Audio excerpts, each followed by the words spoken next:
right at the foot of the Lewis Range, the sub-range of the Rocky Mountains that holds Glacier National Park. It's finally time. I've arrived at my next destination on my Northwest Rite of Passage journey. I'll be spending a few nights here taking in the park and riding one of the best highways in the U.S., the Going to the Sun Road, a passage that cuts the park in half. Glacier itself has its origins in the efforts of one man laboring to bring a bill to Congress to preserve the region into a national park.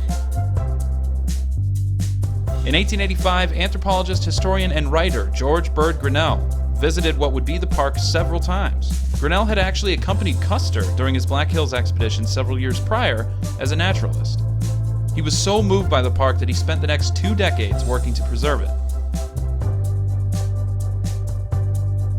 Initially, this region was dominated by the Blackfeet tribe, who called the mountains the backbone of the world. A treaty signed under pressure in 1896 between the Blackfeet and the U.S. government gave the tribe the Blackfeet Reservation to the east, which is twice the size of Glacier and larger than the state of Delaware.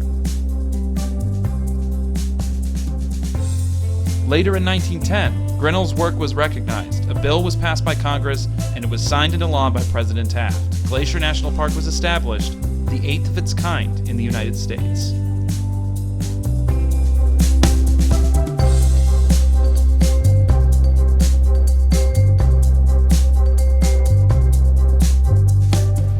Alright, so I've arrived in Glacier, but the prospect of a first-come, first-served campsite is pretty non-existent. So what I believe my option that I may have to do is go outside of Glacier and find a place to camp and then just go in. It's so freaking busy. It's already late in the day and it's 4th of July weekend.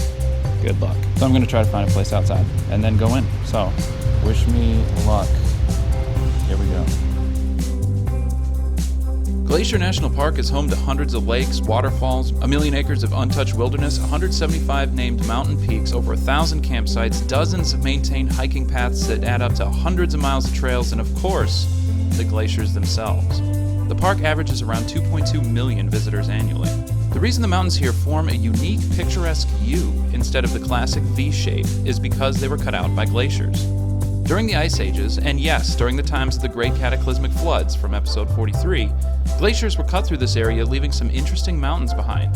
Glaciers would pass under the mountains, cutting them and wearing them down between peaks. The space between the peaks becomes a hanging valley, which normally has a waterfall of some sort hanging from it.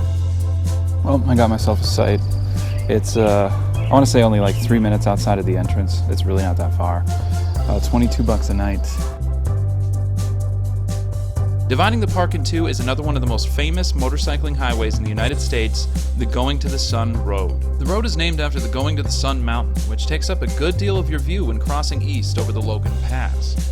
It's said that the Blackfeet believed in a deity that taught them the basics of hunting, and when returning to the sun, the god placed an image of himself in the mountain.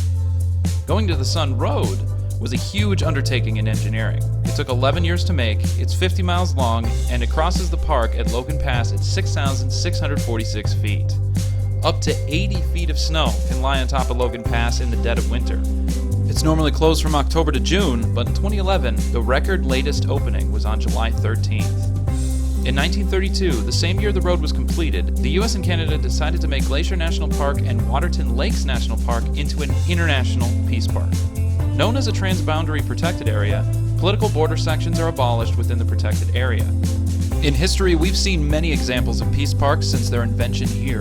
The borders of many nations around the world have peace parks now, many to ensure the freedom of movement of wildlife and indigenous people.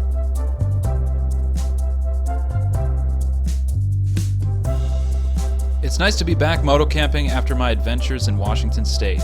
The weather has been amicable and I haven't had any major issues, at least so far. It's safe to say that I'm pretty confident that I can survive on my own like this. When you're out here like this, you tend to take your obstacles and missions one at a time until you find yourself waist deep in adventure. I now have everything I need: food, water, shelter, time, a motorcycle that can charge batteries and take me anywhere. Tomorrow, I'll be finally experiencing Glacier in all its glory by taking the Going to the Sun Road.